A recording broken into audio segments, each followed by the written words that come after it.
कांदा निर्यात बंदी हटवली नाहीच, 31 मार्चपर्यंत बंदी कायम. केंद्राच्या स्पष्टीकरणामुळे शेतकरी आक्रमक.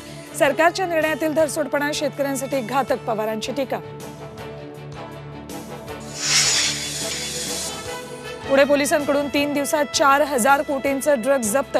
आतापर्यंत 5 जणांना बेड्या. पुणे पोलिसांच्या इतिहासातील सगळ्यात मोठी कारवाई. मराठा आणि कुणबी एकच अध्यादेश काढा. ओबीसीतून आरक्षण घेण्याच्या मागणीवर जरांगे ठाम. घातपातासाठी कोणता कार्यकर्ता पाठवलाय माहिती आहे, भुजबळांवर निशाणा.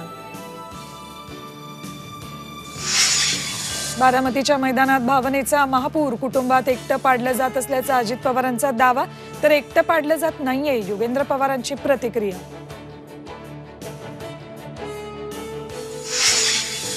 आणि भाजपचं मिशन मुंबई अध्यक्ष जे पी नड्डा 2 दिवसांच्या दौऱ्यावर. लोकसभेच्या 6 मतदारसंघांचा घेणार आढावा.